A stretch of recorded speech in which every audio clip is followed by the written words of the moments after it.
Hello students, welcome to the persistent official YouTube channel. हम लोग आज मैथ्स का सेट 1 सॉल्व करेंगे। चलते हैं पहले क्वेश्चन के साथ। 0 से 9 तक की संख्याओं को इस्तेमाल करके यदि किसी भी अंक को दोहराया ना जाए तो 5 अंकों की कितनी संख्याएं बनाई जा सकती हैं। 5 अंकों की संख्या बनाना है तो हमें 5 बॉक्स बनाना पड़ेगा। ठीक।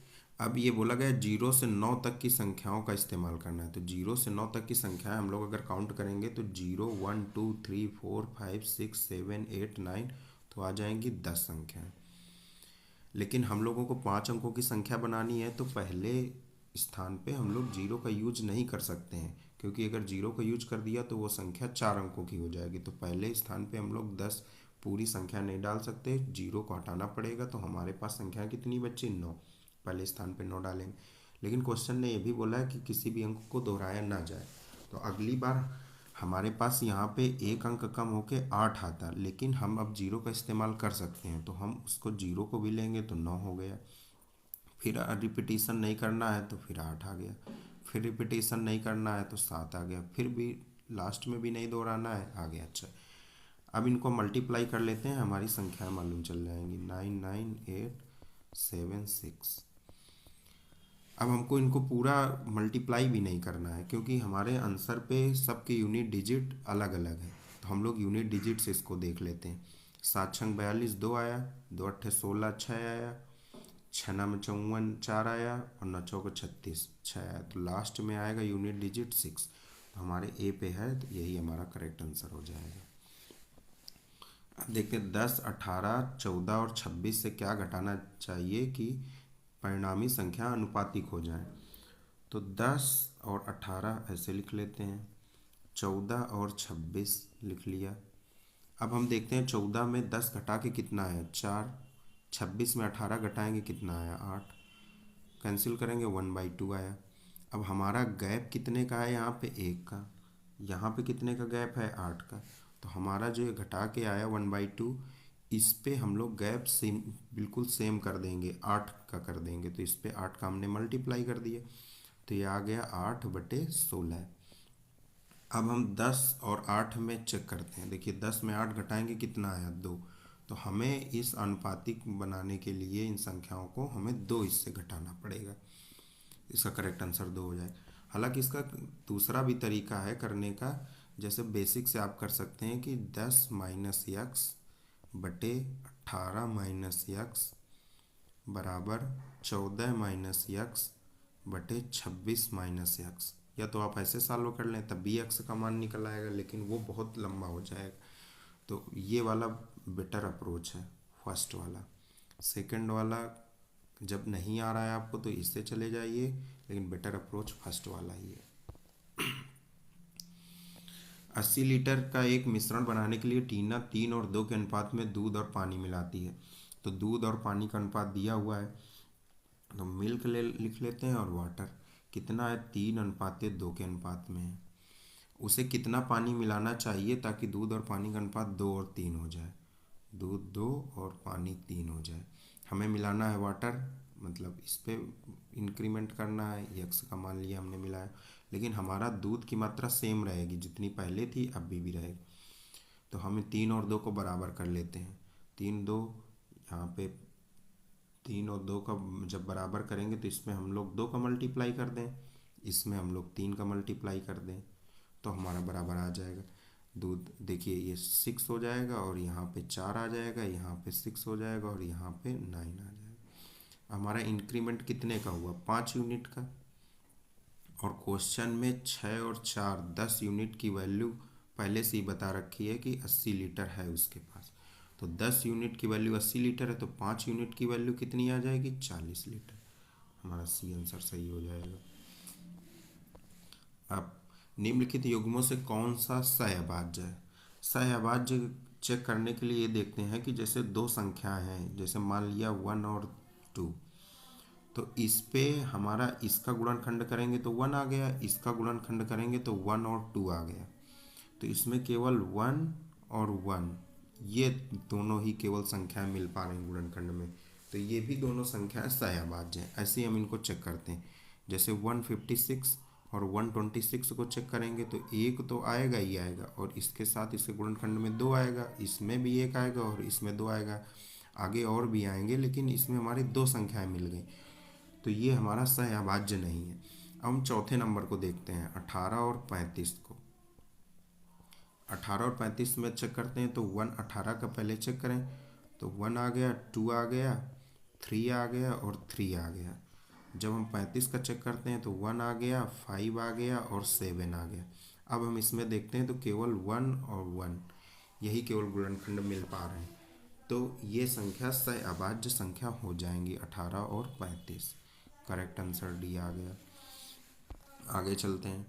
एक दुकानदार बच्चों के कपड़ों की बिक्री पर 20% की सीधी छूट प्रदान कर रहा है और फिर भी 30% मुनाफा कमाता है। अंकित मूल्य पर कितने प्रतिशत की वृद्धि की गई है। चलिए ये देखते हैं। तो इनको सॉल्व करने के लिए हम लोग ऐसे सॉल्व करते हैं, MP/CP इंटू फ्रैक्शन वैल्यू कितनी कम हुई है बराबर SP/CP। तो MP हमारा कितना है, एक दुकानदार बच्चों के कपड़ों की बिक्री पर 20% की छूट देता है, तो हमें अंकित मूल्य में प्रतिशत वृद्धि निकालनी है, तो हमने लिख लिया MP/CP। अगर हम 20% की छूट देंगे तो समान वास्तविकता में कितने की बिक्री होगी, 80% MP के, तो 80% की फ्रैक्शन वैल्यू कितनी हो जाएगी, 4/5 बराबर, और उसे मुनाफा कितना हो रहा है 30% का, तो 30%, अगर कोई CP किसी वस्तु का 100% रहा होगा तो उसमें जब 30% का मुनाफा हो जाएगा तो 130% ही तो SP हो जाएगा, सेलिंग प्राइस। तो हमारा SP/CP 130/100 हो गया, 30% का मुनाफा हो गया। अब हम इनको कैंसिल करते हैं, 0 0 कैंसिल हो गया, 65/40 आ गया। MP/CP की वैल्यू 65/40 आ गई। अब इसमें पूछा कितने % की वृद्धि की गई है, तो 40 में कितना बढ़ाया गया है 25, तब 65 आएगा, तो 25 की वृद्धि की गई कितने पे, 40 पे, तो इंटू 100, ये आ जाएगा हमारा परसेंटेज में, जिसकी वैल्यू आ जाएगी 250/4, 424, लगभग 62.5%। करेक्ट आंसर हो जाएगा। अब देखते हैं, एक निश्चित राशि साधारण ब्याज पर 2 साल में 1260 रुपये हो जाती है और 5 साल में 1350 रुपये हो जाती है, तो 5 साल में हमारा मिश्र धन कितना हो जाता है 1350 रुपये। 2 साल में हमारा मिश्र धन कितना हो जाता है 1260 रुपये। तो हम इनको जब माइनस करते हैं तो देखते हैं 3 साल में हमारा मिश्र धन कितना निकलता है, 0, 15, 6 गए 9, 3 साल में हमारा 90 रुपये का ब्याज मिलता है, तो 1 साल में कितने रुपए का मिलेगा, 1 साल में 30 रुपये का मिलेगा। अब हम लोग इस वाले को देखें, 2 साल में जो 1260 हो गया मिश्र धन, तो 1 साल में तो 30 रुपये का ब्याज मिला, तो 2 साल में कितने का ब्याज मिलेगा 60 रुपये का। तो जो 2 साल में मिश्र धन अपना 1260 हो गया, जिसमें ब्याज 60 रुपये था, तो अपना मूलधन कितना आ गया, प्रिंसिपल 1260 माइनस 60, तो 1200 रुपये आ गया। ये हम लोगों ने प्रिंसिपल अपना निकाल लिया कि 1200 रुपये है। यदि ब्याज की अनुमानित दर ज्ञात करनी है तो जो ब्याज कैसे निकालते हैं, ऊपर लिखते हैं इंटरेस्ट कितना मिला हमें 30 रुपये 1 साल का, अपना प्रिंसिपल कितना था 1200 रुपये इंटू 100, ये अपनी रेट निकल आएगी, इससे कैंसिल कर देंगे, 2.5% आ जाएगा 30/12। अब आगे देखते हैं, मेरे पास 5, 2 और 1 मूल्य वर्ग के सिक्के 3, 2 और 1 के अनुपात में, अगर मेरे पास 120 की कुल राशि है तो मेरे पास 5 के सिक्के का। देखिए इनको करने से कैसे करते हैं देखते हैं, प्राइस की कितनी है 5, 2 और 1 के, और इनकी क्वांटिटी कितनी है 3, 2 और 1 में। अब इनकी हम लोग वैल्यू देखते हैं, वैल्यू कितनी बन जाएगी, 5 थे 15 इसकी वैल्यू बन जाएगी, 2 दूनी 4 इसकी वैल्यू बन जाएगी, 1 1 2 इसकी वैल्यू बन जाएगी। लेकिन क्वेश्चन ने बोला है कि मेरे पास 120 रुपये की कुल राशि है, लेकिन हमारे अकॉर्डिंग कितनी आई 15, 1 और 1 1 आएगा, यहाँ पे मल्टीप्लाई करेंगे, 15 4 19 1 20, हमारे अकॉर्डिंग कितनी आई है 20। क्वेश्चन ने कितना बोला है 120, कितने गुना है 6 गुना, 6 गुना आया। तो हमें देखते हैं 5 के सिक्के कितने हैं, तो 5 के सिक्के ये 3 थे, 3 के अनुपात में थे, तो 6 का मल्टीप्लायर इसमें कर देंगे, 36 18 आंसर आ जाएगा अपना। 5 के सिक्के निकल आएंगे, 18 आ गए। अब ये देखते हैं, एक कक्षा के 20 छात्रों का औसत वजन 21 किलोग्राम है। यदि उनमें से अध्यापक का भी वजन सम्मिलित कर लिया जाए तो उनका औसत वजन 1 किलोग्राम और अधिक हो जाता है। तो अध्यापक का वजन देखिए पहले कितना था, 20 छात्रों का औसत वजन 21 था, तो उनका टोटल वजन कितना आ जाएगा, 20 गुणे 21। अब यदि उनमें से अध्यापक का भी वजन सम्मिलित किया कर लिया जाए, मैंने मान लिया अध्यापक का वजन x किलोग्राम है, तो उनका औसत वजन 1 किलोग्राम बढ़ जाता है। तो 1 किलोग्राम बढ़ जाता है, तो हमारा पहले औसत वजन 21 किलोग्राम था, तो अब कितना हो जाएगा, 22 किलोग्राम। लेकिन अब हमारी संख्या कितनी हो गई, 20 तो छात्र थे, एक हमारा हो गया टीचर, तो अब हो गया ये 21। अब इनको मल्टीप्लाई कर देते हैं, 21 दुनाई 42, 420 आ गया, प्लस यक्स बराबर 21 दुनाई 42, 4 हासिल, 21 दुनाई 42 और 4 46। यक्स की वैल्यू आ गई 42। ये हमारा टीचर का भार मालूम चल गया कितने वजन का है। अब ये देखते हैं, 5 वर्ष पहले योगेश की आयु उमेश की आयु की 1/3 थी। वर्तमान में योगेश की आयु 17 वर्ष है, तो उमेश की आयु ज्ञात कीजिए। 5 वर्ष पहले योगेश की आयु थी, तो योगेश ये लिख लिया हमने और उमेश को हमने यू से डिनोट कर दिया। 5 वर्ष पहले तो y माइनस यू 5 कर दिया हमने, 5 वर्ष पहले हम लोग पहुँच गए। और उमेश भी 5 वर्ष पहले जाना है, तो u-5 कर दिया। अब ये बोला गया है कि 5 वर्ष पहले योगेश और की आयु उमेश की आयु की 1/3 थी। तो क्वेश्चन के अकॉर्डिंग जैसा बोला गया वैसा हम लोग करते हैं। तो y-5 अपान u-5 बराबर इनकी 1/3 थी, 1/3 आ गया। अब पूछा गया वर्तमान में योगेश की आयु 17 वर्ष है, तो हम लोग वर्तमान में योगेश की आयु लिख लेते हैं, यू की वैल्यू 17 इसमें क्वेश्चन में डाल देते हैं। योगेश की आयु 17 वर्ष है, तो 17 लिख दिया, योगेश की वैल्यू लिख दिया, 17-5 बटे u-5 बराबर 1/3।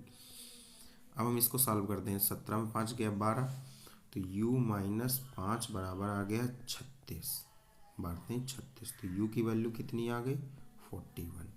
तो हमारा जो u है जिसे हम लोग ने डिनोट किया था उमेश से, तो उसकी आ गई 41 साल। आगे चलते हैं, 10 रुपये के मूलधन पर 12% प्रति वर्ष के हिसाब से 6 महीने की अवधि के लिए कुल रकम ज्ञात कीजिए। तो त्रैमासिक रूप से इम्पॉर्टेंट यह है कि कैसे संयोजित की जाती है, त्रैमासिक रूप से। और ये 12% ये वार्षिक हमारी ब्याज दर है, तो हमारे त्रैमासिक कितनी हो जाएगी, 12% तो वार्षिक है, तो हमें महीने में अगर निकालना हो तो बटे 12 कर देंगे तो 1% आ जाएगा। लेकिन हमें त्रैमासिक निकालनी है तो 3 महीने में तो गुणे 3 कर देंगे, तो हमारी त्रैमासिक जो आएगी रेट वो 3% आ जाएगी। अब हम देखते हैं 6 महीने के लिए चाहिए, तो 3 महीने के 2 बन जाएंगे, तो 10,000 रुपये पे 3% पहले त्रैमासिक का निकालते हैं, तो 3% 10,000 का निकालेंगे, कितना आ जाएगा 300 रुपये। ठीक, अब अगले 3 माह के लिए निकालेंगे तो उसका भी 300 रुपये आ जाएगा 3%। लेकिन ये चक्रवृद्धि ब्याज है, तो इस 300 में भी 3% मिलेगा, तो 300 का 3% कितना हो गया 9। अब हम इन तीनों को जोड़ देते हैं, 300 300 और 9 आ गया 609। तो हमें पूछा गया है कुल रकम कितनी हो जाएगी मिश्र धन, तो जो हमारा मिश्र धन आएगा वो 10,000 प्लस 609, 10,609 हो जाएगा। चलते हैं अगले क्वेश्चन पे। 13 से विभाजित होने वाली सबसे छोटी 3 अंकी संख्या को 16 से विभाजित किया जाता है, तो शेषफल ज्ञात कीजिए। ये उत्तर प्रदेश पुलिस कांस्टेबल में पूछा गया था 2018 में। 13 से विभाजित होने वाली सबसे पहले हम 3 अंकों की सबसे छोटी संख्या निकालते हैं। तो 3 अंकों की सबसे छोटी संख्या अगर निकालेंगे 13 × 8, 13 × 104 आ जाएगा, 3 अंकों की सबसे छोटी संख्या आ जाएगी। अब इसको हम 16 से डिवाइड कर देंगे, तो 16 छक्के 96, 8 हमारा रिमाइंडर आ जाएगा। तो यही शेषफल पूछा गया है, 8 आंसर आ जाएगा इसका। आगे देखते हैं, और रोजाना 3 घंटे अध्ययन कर एक छात्र अपना सबक 20 दिन में सीख सकता है। अगर वह रोजाना 4 घंटे अध्ययन करे तो वही सबक कितने दिन में सीख सकता है। हम लोग इनको ऐसे सॉल्व करते हैं, m1d1 बराबर m2d2। तो m1 में पहले बोला है कि 3 घंटे अध्ययन करके अपना सबक 20 दिन में सीख सकता है, तो 3 घंटे हो गया, 20 दिन में सीख सकता है, ठीक है। और m2 अगर वह रोजाना 4 घंटे अध्ययन करे, 4 घंटे अध्ययन, तो हमें कितने दिन d2 की वैल्यू निकालनी है। 4 पंचे 20, 5 3 15, d2 की वैल्यू आ गई हमारी 15। आगे देखते हैं। 3 रुपये 20 पैसे प्रति किलोग्राम की टेल्कम पाउडर ए को 2 रुपये 90 पैसे प्रति किलोग्राम के टेल्कम पाउडर बी के साथ किस अनुपात में मिलाया जाए ताकि मिश्रण की लागत मूल्य 3 रुपये 8 पैसे हो जाए। हम लोग इसको एलिगेशन से सॉल्व करेंगे। देखते हैं, 3 रुपये 20 पैसे की थी तो 3.20 हम लोगों ने रुपए में लिख लिया। ये हमारा ए था टेल्कम पाउडर। बी का क्या था वैल्यू, 2 रुपये 90 पैसा। और जो हमें बन के रिजल्टेंट मिला है वो मिला है 3 रुपये 8 पैसे। अब 3 रुपये 20 पैसे में 3 रुपये 8 पैसे घटाएंगे तो कितना आएगा, 12 पैसे। अब 3 रुपये 8 पैसे में 2 रुपये 90 पैसा घटाएंगे तो कितना आएगा, 18। अब हम इसको 12 और 18 को कैंसिल करेंगे, 6 से काटो, 6 18, 6 दूनी 12, 3:2 के अनुपात में हमें मिश्रित करना पड़ेगा ए और बी को। चलिए आगे चलते हैं। एक आदमी एक काम 15 दिनों में कर सकता है, उसके पिताजी इसी काम को 20 दिन में और उसका बेटा 25 दिन में कर सकता है। यदि सभी एक साथ काम करें तो वह काम कितने दिन में समाप्त होगा। चलिए, एक आदमी है तो वो 15 दिनों में काम कर सकता है, उसके पिताजी 20 दिनों में काम करेंगे, ठीक, उसका बेटा 25 दिनों में काम करेगा। हम इन तीनों का एलसीएम निकालते हैं। ये हम लोग एलसीएम निकाले, 300 आ गया, 300 लिख लेते हैं। अब 15 दुनाई 30 आ गया यहाँ पे 20, 20 से यहाँ पे आ गया 15 और 25 से आ गया यहाँ पे 12। अब क्वेश्चन बोला यदि सभी एक साथ काम करते हैं, तो एक साथ काम करेंगे तो तीनों की एफिशिएंसी हम लोग जोड़ देते हैं। तो 20 15 और 12 कितना आ जाएगा, 20 15 35 और 12 47। तो पूरा काम कितने दिनों में करेंगे, तो 300/47। सॉरी। अब हम लोग इसको भाग दें तो ये अपना 50 अगर होता तो 6 बार चला जाता, तो 50 से कम है तो ये इसकी वैल्यू आएगी 6 से थोड़ी ज़्यादा। तो हमारा, या तो आप लोग सीधा भाग करके देख लेना, 300 को 47 से भाग करेंगे तो ये 6 दशमलव कुछ पे जाएगा। ये ठीक ठीक भी नहीं आएगा, 6 दिनों से कम भी नहीं आएगा, 10 दिनों से ज़्यादा भी नहीं आएगा। तो हमारा एक ही ऑप्शन बचेगा, करीबन 6.43। दो ट्रेनें एक ही दिशा में क्रमशः 25 मील प्रति घंटे और 30 मील प्रति घंटे पर समांतर पटरियों पर चल रही हैं। यदि पहली ट्रेन दूसरी से 1 घंटे पहले निकलती है तो तेज चलने वाली ट्रेन को धीमी ट्रेन को पकड़ने के लिए कितना समय लगेगा। तो जो हमारी पहली ट्रेन थी उसकी 25 मील प्रति घंटे की स्पीड थी और पहली ट्रेन 1 घंटा पहले चली है, तो 1 घंटा में उसने कितनी दूरी तय कर ली होगी, 25 मील दूरी तय कर ली होगी। तो अब हम लोग इसको करेंगे, 25 मील दूरी पहले ने तय कर ली, 1 घंटा क्योंकि वो पहले चली थी। तो अब हमें दोनों को एक साथ चलाना है, 25 मील प्रति घंटे वाली को, 30 मील प्रति घंटे वाली को, और एक ही दिशा में चल रही। तो हमारे रिजल्टेंट कितना आएगा, 30 - 25। एक ही दिशा में चल रही है, अगर अपोजिट दिशा में चल रही होती तो 30 + 25 कर देते, एक ही दिशा में चल रही तो 30 - 25 कर देंगे। अब हम करें 25/30 - 25, 5 कैंसिल करेंगे तो ये 5 घंटे पे हमारी दोनों ट्रेन एक दूसरे से मिल लेंगी, ठीक। ये हमारी थी डिस्टेंस और ये हमारी थी स्पीड। तो टाइम बराबर डिस्टेंस अपन स्पीड होता है, टाइम हमारा 5 घंटे निकल आया। अगला चलते हैं। यदि एक संख्या के 60% को 120 में जोड़ा जाता है तो परिणामी वो ही संख्या है, तो वह संख्या क्या है। मान लिया हमारे पास संख्या है 100, ठीक। 100 के 60% को, 100 का 60%, 100x हमने मान लिया, 100 का 60% तो 60x हो गया।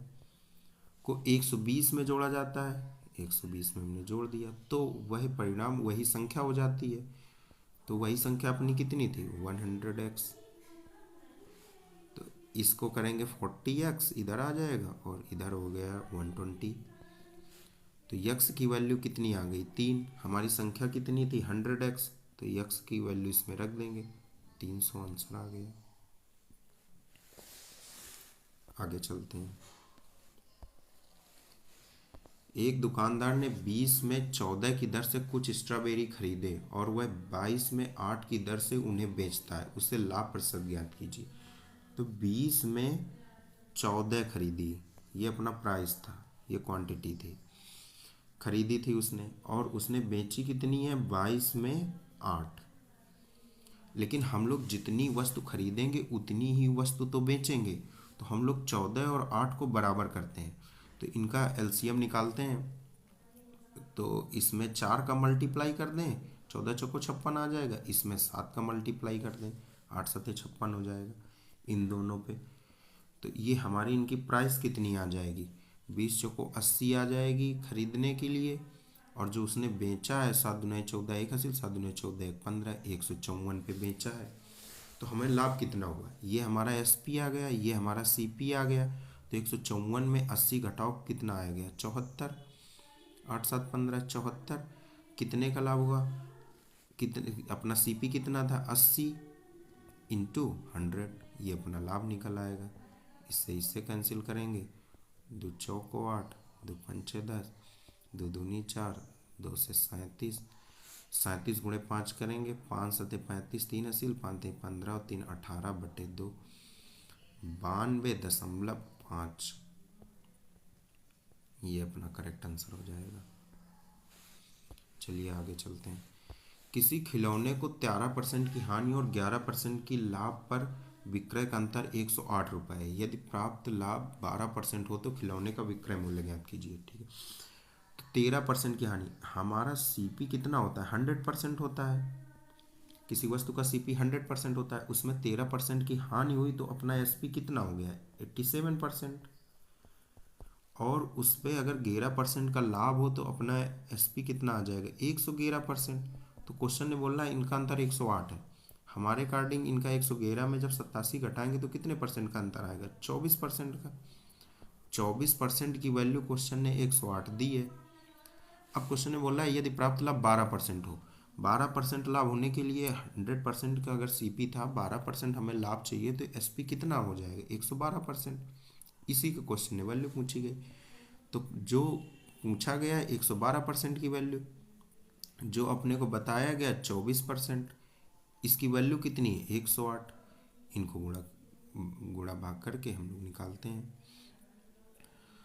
4 से काटते हैं, 4 छंग 24, 4 दुनाई 8, 4 सत्ते 28, 3 से काटें, 3 दुनाई 6, 3 नवा 27, 2 से 2 पंचे 10, 2 छः का 12। अब 56 गुणे 9 करें, न 4 54, 5 असील, अपना 45 और 5 50, 504 अपना करेक्ट आंसर आ गया। आगे चलते हैं। आसिफ एक फुटकर विक्रेता ने 2 मोबाइल फ़ोन को 6,000 रुपये प्रत्येक की दर से बेच दिया, एक 20% के लाभ पर और दूसरा हानि पर। पूरे लेन देन में उसे 4% की हानि हुई। जिस मोबाइल को हानि पर बेचा गया था उस पर हानि प्रतिशत ज्ञात कीजिए। 2 मोबाइल फ़ोन को 6,000 रुपये प्रत्येक की दर से बेचा है, तो हमारा एसपी कितना है, 6,000 प्रत्येक पे बेचा है, पहले को भी और दूसरे को भी। हमारा सीपी क्या है, यदि एक पर 20% का लाभ, मान लिया पहले पर 20% का लाभ हुआ, तो 20% का लाभ हुआ तो ये हमारा एसपी कितना रहा होगा, 120% पहले का। तो 100% की वैल्यू कितनी आ जाएगी, 5,000। इसको हम लोग ऐसे ही निकालेंगे जैसे पिछले क्वेश्चन में बताया है कि जो पूछा गया ऊपर 100%, बताया गया नीचे 120 की वैल्यू, दी हुई कितनी है, 6,000। 12 पंचे 60, 5,000 अपना आ गया। पहले का हमें सीपी मालूम चल गया। और दूसरा हानि पर, तो दूसरे का हमें पता नहीं कितने पे बेचा, लेकिन उसने बोला पूरे लेन देन में उसे 4% की हानि हुई, तो 12,000 ये हमारा टोटल एसपी आ गया, लेकिन 4% की हानि हुई है, तो ये हमारा जो सीपी रहा होगा उसका ये 96% होगा ना, क्योंकि 4% की हानि हुई है उसे 96%। तो हम उसके 100% की वैल्यू निकाल लें, तो 100% की वैल्यू ऊपर बताया नीचे 96 इंटू 1200 इसको काटें, 4 से काटें, 4 दूनी 8, 4 चौको 16, 4 3 12, 3,000 आ गए यहाँ पे। अब 6 से काटो, 6 चौको 24, 6 पंचे 30, 500 आ गया। 4 से काटें 25, 25 पंचे 125, मतलब इन दोनों का सीपी जो रहा होगा वो रहा होगा 12,500 रुपये। दोनों का सीपी 12,500 रहा होगा। पहले का सीपी हमें पता है 5%, 5,000 है, तो दूसरे का सीपी कितना रहा होगा 7,500, 7,500। तो अब ये 7,500 की चीज़ हमने बेची है 6,000 रुपये में, तो हमें देखना है कि हानि कितनी हुई। तो 1,500 रुपये की तो हानि हुई, यहाँ पे हम लोग इसको इरेज कर लेते हैं, फिर देखते हैं। 7,500 रुपये अपना सीपी था, 6,000 रुपये में बेचा, तो 1,500 रुपये की हानि हुई कितने पे 7,500 पे इंटू 100। ये कहाँ से 75 गुना 150, 20% की हमारी हानि निकल आई उसकी। देखते हैं अगला क्वेश्चन। एल्विन ने 3 किस्मों के समान संख्या में कंगन खरीदी जिनकी कीमत प्रति नग 30, 35 और 65 रुपये है। उन्होंने सभी कंगन के लिए कुल 1,690 रुपये खर्च किया। उन्होंने प्रत्येक प्रकार की कितने कंगन खरीदे। तो जैसे अभी हम लोगों ने सिक्के वाला क्वेश्चन डिस्कस किया था वैसे इसको करेंगे। समान संख्या में है, पहले तो हमने लिख लिया प्राइस, ये 30 हो गया, ये 35 हो गया, ये 65 हो गया। अब क्वांटिटी हमारी समान है, जैसे सिक्के वाले में अनुपात में दिया था तो हम लोग इसमें अनुपात क्वांटिटी में लिखते थे, इसमें अनुपात में सेम है तो हम लोग एक एक एक तीनों पे लिख लेते हैं। अब इसकी वैल्यू कितनी निकल आई, प्राइस इंटू क्वांटिटी गुणा करेंगे तो वैल्यू निकल आएगी। यहाँ पे 30 आ गया, यहाँ पे 35 आ गया, यहाँ पे 65। वैल्यू का हमारा टोटल कितना आया 30, 35, 65, 65, 65, 130। अब क्वेश्चन ने बोल रहा है कि सभी कंगन के कुल 1,690 रुपये खर्च किया, लेकिन क्वेश्चन के अकॉर्डिंग कितनी है 1,690 रुपये। तो एक की वैल्यू कितनी निकल आएगी, 13 से भाग दे, 13 का नम 13, 13 ते 39। एक कंगन कितने का हो, एक प्रकार के कितने कंगन हो जाएंगे 13 कंगन हो जाएंगे। आंसर भी सही है। अगले पे चलते हैं। एक लड़का अपनी यात्रा का पहला भाग 30 किलोमीटर प्रति घंटा की गति से और दूसरा भाग 70 किलोमीटर प्रति घंटा की गति से तय करता है। लड़के की औसत गति ज्ञात कीजिए। तो औसत गति कैसे निकालते हैं, एवरेज स्पीड का फार्मूला होता है total distance upon total time. इसी फार्मूले से हम लोग एवरेज स्पीड निकालेंगे। तो पहला भाग 30 किलोमीटर हमने मान लिया, ये जैसे लाइन बना ली इतनी उसने डिस्टेंस कवर की होगी, तो पहला भाग मैंने मान लिया x, दूसरा भाग, दोनों भाग बराबर होंगे तो दूसरा भी x हो जाएगा। तो पहला x दूरी 30 किलोमीटर प्रति घंटा की दूरी चाल से तय की, दूसरी तय की x 70 किलोमीटर प्रति घंटा की चाल से। तो हमारा ये x/30, x/70, ये अपना आ गया टाइम, कितना टाइम लगेगा इनको चलने में। तो एवरेज स्पीड का फार्मूला टोटल डिस्टेंस अपनी कितनी हो गई x और x 2x, टोटल टाइम कितना हो गया अपना x/30 प्लस x/70।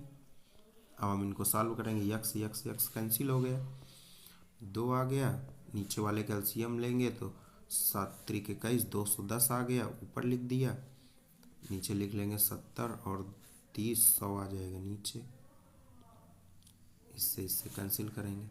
21 दूनी 42, सॉरी 30 और 70 के एलसीएम पे यहाँ पे 2100 आ गए। 42/420/10 कर देंगे, ये आ जाएगा 42 kmph। ये अपना आ गया आंसर इसका। अगले क्वेश्चन पे चलते हैं। अगर दिसंबर 2015 शनिवार था तो दिसंबर 15 2004 को, अगर दिसंबर 15 2005 शनिवार था तो दिसंबर 15 2004 को कौन सा दिन होगा। हमें 15 दिसंबर 2005 और 15 दिसंबर 2004 के बीच में काम करना है। तो 15 दिसंबर 2004 और 15 दिसंबर 2005 के बीच में लीप ईयर नहीं आएगा। लीप ईयर में, क्योंकि फरवरी वाला मंथ हम लोग इसमें नहीं देख रहे हैं 2004 में, क्योंकि 2004 होता है लीप ईयर, लेकिन फरवरी वाला मंथ देख नहीं रहे हैं, तो ये लीप ईयर नहीं होगा। अब एक साल में होते कितने दिन है, 365 दिन। हम 8 दिन कितने निकलेंगे, 7×5 = 35, 7×2 = 14, एक दिन 8 निकलेगा। लेकिन हम लोग 2005 से 2004 जा रहे हैं, पीछे जा रहे हैं, तो एक दिन हमारा पीछे चला जाएगा। शनिवार से जैसे एक दिन पीछे चला जाएगा, तो शनिवार से कम, शुक्रवार एक दिन आ गया पीछे। अगला चलते हैं। यदि रणवीर किसी कार्य को 6 दिनों में पूरा करता है और राजा रणवीर से 50% अधिक कुशल है, तो राजा को उस कार्य में पूरा करने में कितना टाइम लगेगा। ये रणवीर लिख लिया, ये हमने लिख लिया राजा। बोला है कि राजा रणवीर से 50% अधिक कुशल है, तो ये अगर 2 रहे होंगे अपने रणवीर, तो राजा 50% अधिक 3 कुशल हो जाएंगे। तो ये इनकी आ गई एफिशिएंसी, दक्षता। अब क्वेश्चन ने बोला रणवीर किसी कार्य को 6 दिनों में पूरा कर सकता है, तो टोटल काम कितना आ गया अपना, 2×6, अपना काम आ गया पूरा। अब बोला है कि राजा उसी कार्य को कितने दिन में करेगा, हम पूरा काम राजा से करवा दें। 3×6, 2×2=4, 4 दिन इसका आंसर आ जाएगा। आगे चलते हैं। 2 समकोण त्रिकोण हैं। पहले त्रिकोण की भुजाएं 2 सेंटीमीटर, 3 सेंटीमीटर, 4 सेंटीमीटर है। दूसरे त्रिकोण का परिमाप 81 सेंटीमीटर है। दूसरे त्रिकोण की समरूप भुजाएं सेंटीमीटर में ज्ञात कीजिए। समकोण त्रिभुज है, तो हमने ये मान लिया पहला हो गया अपना, ये मान लिया अपना दूसरा हो गया। पहले पे 1 है 2, 1 है 3, 1 है 4, और दूसरे का परिमाप अपने को दिया है 81। पहले का परिमाप कितना आया, टोटल करेंगे 4 3 7 2 9। पहले का 9 आया परिमाप, दूसरे के 81 कितने गुना है, 9 गुना। तो ये उसी अनुपात में उनकी भुजाएं भी होंगी। तो 3 का 9 गुना 27, 2 का 9 गुना 18, 4 का 9 गुना 36, 18 27 36, हमारा आंसर बी आ जाएगा। देखते हैं ये क्वेश्चन। 0.9, 0.48 और 0.525 का महत्तम समापवर्तक ज्ञात कीजिए। तो ऐसे क्वेश्चन करने के लिए हम लोग महत्तम समापवर्तक निकालना है जो कि फ्रैक्शन फॉर्म में है, P/Q के फॉर्म में है। तो हम लोग कैसे निकालते हैं, HCF निकालना है, तो हम लोग HCF लेते हैं अंश का और LCM लेते हैं हर का। तो इनको पहले P/Q के फॉर्म में लिख लेते हैं। तो 0.9 को कैसे लिखेंगे, 9/10।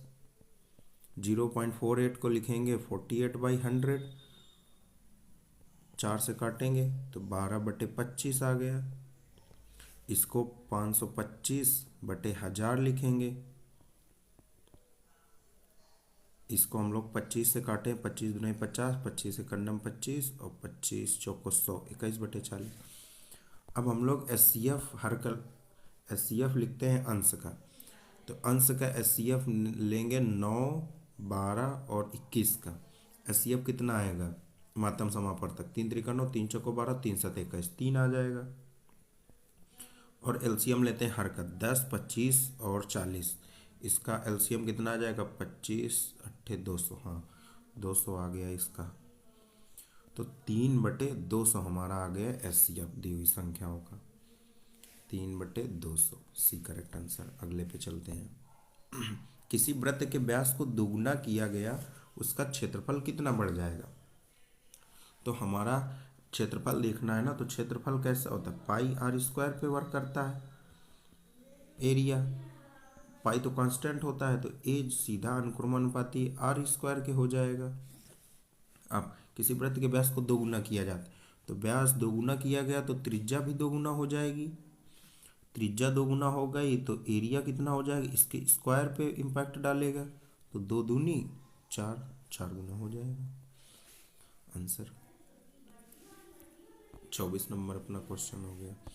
अब आगे चलते, दो संख्याओं के लघुत्तम समापवर्तक और महत्तम समापवर्तक का गुणनफल 540 है।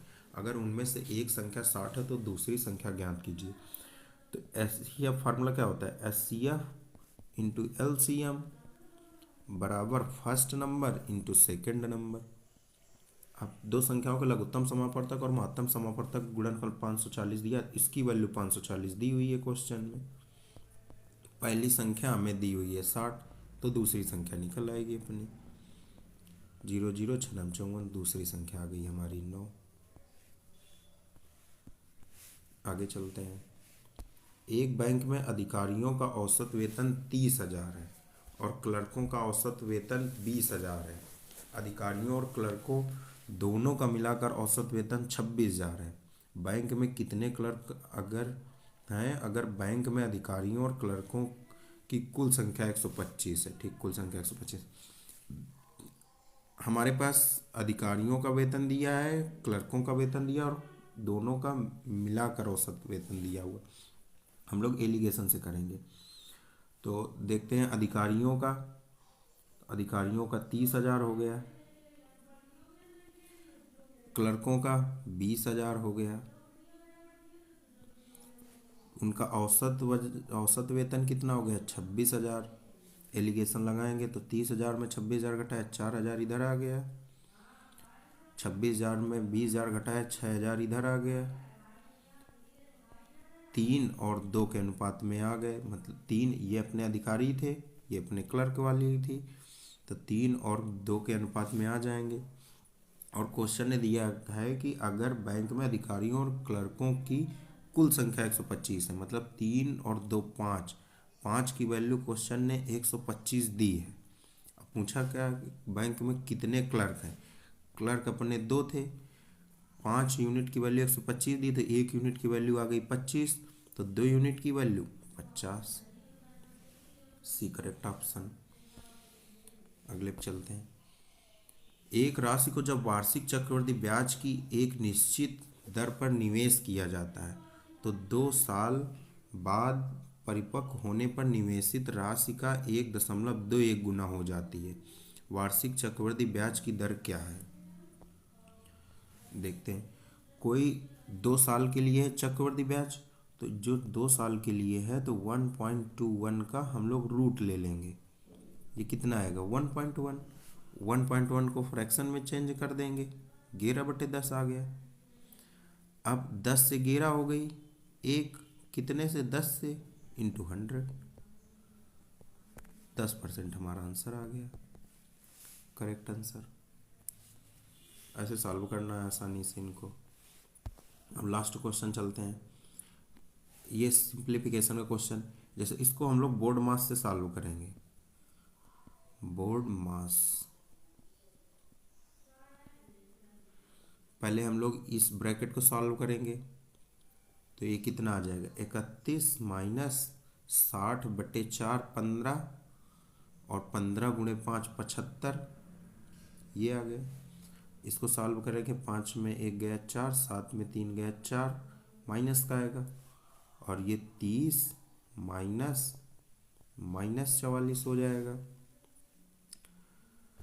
तो हमारा कितना आ गया, 30 प्लस 44 हो जाएगा, 74 आ जाएगा। ये इस वाले ब्रैकेट तक तो 74 आ गया। अब 38 माइनस 74 करेंगे, कितना आएगा, 14 में 8 गया 6 और 6 में 3 गया 3, ये अपना माइनस का आ गया। यहाँ तक ब्रैकेट भी सॉल्व हो गया। अब आगे चलते हैं 72 पे, तो 72 बटे -36 कितना आ गया -2, ये -2 हमारा करेक्ट आंसर हो जाएगा। ओके, थैंक यू देखने के लिए। अब हम लोग ये पूरा सेट अपना सॉल्व कर चुके हैं। इस पूरे सेट को सॉल्व करने के हम लोगों ने एक अप्रोच बताया कि इस अप्रोच से पेपर टाइम में कैसे हम लोग सॉल्व कर सकते हैं बड़ी आसानी से। आप लोगों को ये वीडियो सॉल्यूशन देखने से पहले जो पीडीएफ टेलीग्राम पे दी गई है इन क्वेश्चंस की, उनको ज़रूर करना है। जैसे हम लोग सेट का जो सॉल्यूशन इस पे कराएंगे वीडियो पे, उसके पहले हम लोग एक पीडीएफ देते हैं टेलीग्राम चैनल पे। उस पीडीएफ को अपने आप से आप लोग सॉल्व करिए, देखिए कि हमसे कौन क्वेश्चन आ पा रहे हैं, कौन नहीं आ पा रहे हैं, या तरीका कैसे कर रहे हैं हम लोग, या पेपर में हम लोग कैसे कर सकते हैं। तो वो हम लोग सिखाएंगे आपको वीडियो से। फिर आके आप वीडियो देखिए, वीडियो में देखिए कि हम उस क्वेश्चन को कैसे सॉल्व कर सकते थे बड़ी आसानी से। चलिए, थैंक यू, मिलते हैं अगले सेट पे।